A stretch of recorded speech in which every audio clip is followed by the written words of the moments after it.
Hello, ladies and gentlemen. We are back.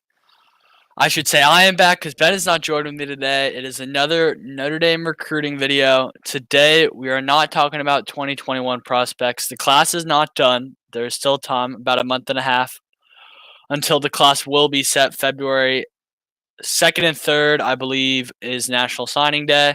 Might be the 4th as well. And then we will find out who really is in this 2021 class. Notre Dame did get a preferred walk-on kicker, brother of punt returner Matt Salerno. His name is Chris Salerno from Crosby High School, same high school that Notre Dame DB commit and signee Chance Tucker goes to. Preferred walk-on kicker, not losing a scholarship there. I like it from ND. Door has looked shaky. But let's get into 2022. Zach Rice is first on my list. This is a wish list. Top 10 targets. There are two ties, so I guess you got 12 targets.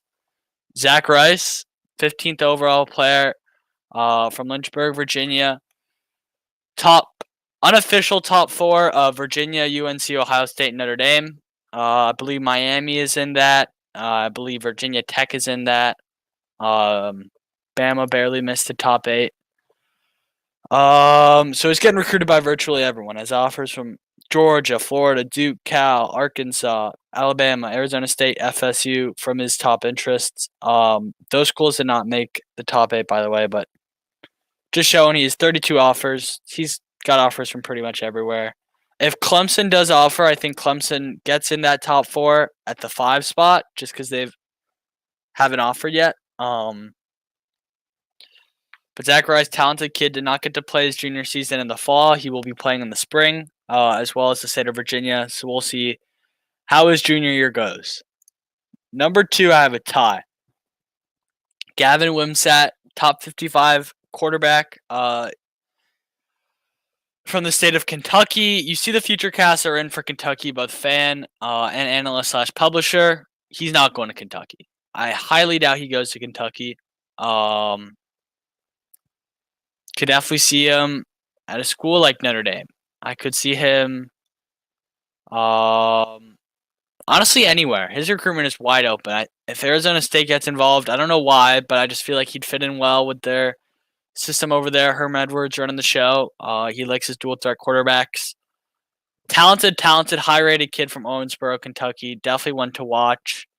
You see Steven Angeli. This is polar opposite. All of his picks are in for Notre Dame, and there are multiple. He visited this past weekend on a self-guided tour. Loved it. It was his first time on campus. He goes to Powerhouse Bergen Catholic High School in New Jersey.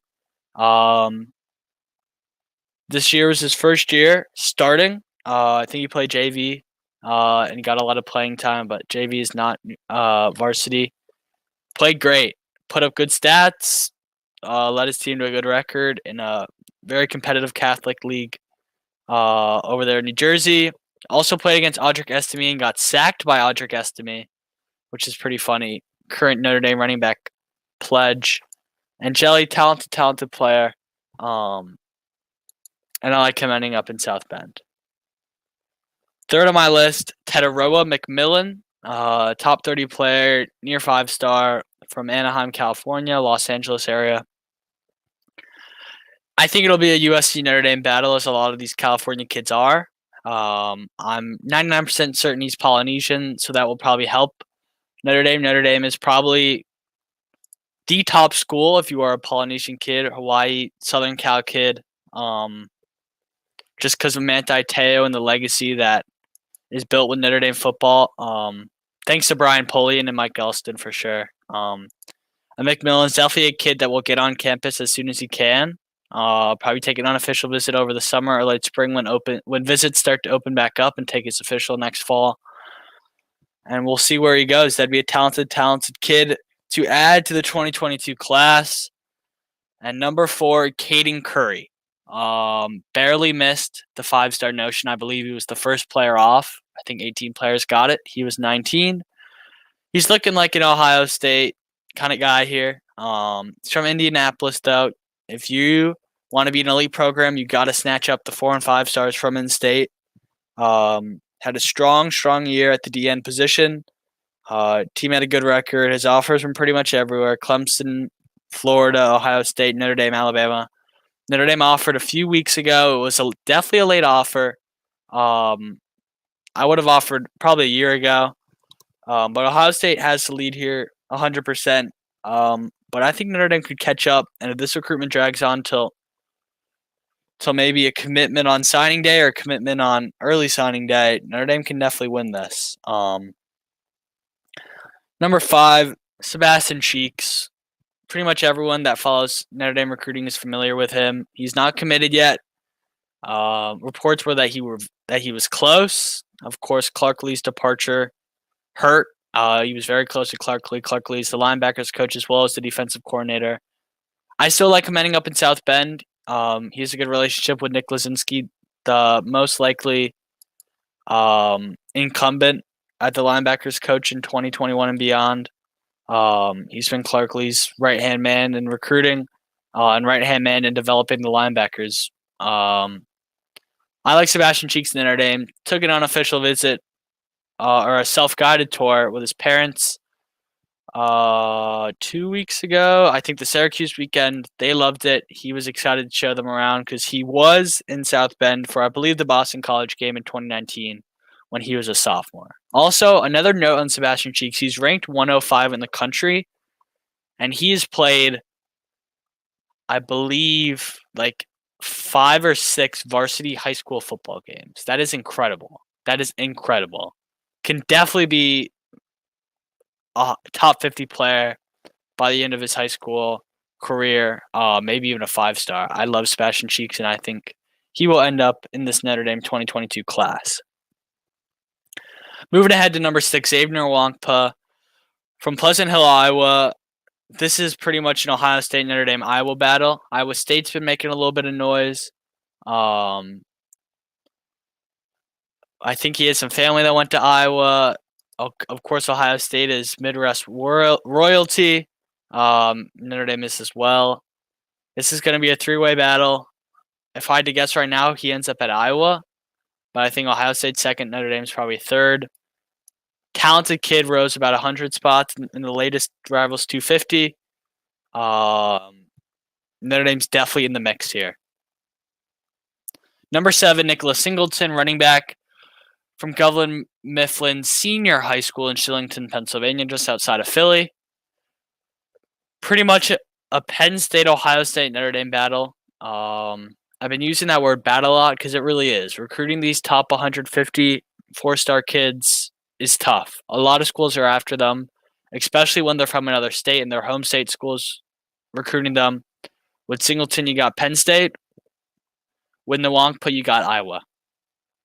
I think Singleton is leading Notre Dame a little bit more. He's visited all 3 schools, I believe. I believe he's visited Notre Dame twice, which is key. He also met Coach Kelly, talked with him in person, which was huge before the lockdown. Tyson Ford, number 8 player on this list, 6'6", 250-pound junior from the John Burroughs School in St. Louis, Missouri. Released a top 4 a few days ago of Oklahoma, Georgia, Missouri, and Notre Dame. Notre Dame is in a strong second spot with probably Missouri trailing and Georgia at 4, but Oklahoma has this recruitment right now. Unless something drastic changes or drastic happens, He's committing in a few weeks here, I believe January 25th. Don't quote me on that. But if he does commit then, I believe it will be Oklahoma. Notre Dame will 100%, well, I hope 100% recruit him while he's still committed, and I believe they would. Still an early recruitment. Number 9, got a tie. Tyler Morris and Caleb Brown, both 5'9" on Rivals, both top 75 players. Morris seems a little bit more like a Notre Dame kid. I like him ending up at Notre Dame more, but if Brown goes to Michigan, I think Morris follows. I'll also say this. If Coach Harbaugh, Jim Harbaugh that is, does not get extended, I think Morris and Brown shy away from Michigan and look at Ohio State and Notre Dame. Just a quick little note. Both their schools, St. Rita and Naz Academy, are Notre Dame fits. They're both about 2 hours from South Bend. Number 10, last on my list. I don't know why, Billy Scott twice. Billy Scrouth has not gotten his junior year in. He's from Fond du Lac, Wisconsin, near Green Bay, home of the Packers. This is the Wisconsin Notre Dame battle. I think he's going to end up with the Irish. Ohio State and Michigan are also in his top 4. There were some rumors he would be committing earlier in the fall. That didn't happen. He's a true offensive guard, can even play some center. But I think Notre Dame's going to win him out, and I think Notre Dame can win him out in the next few weeks.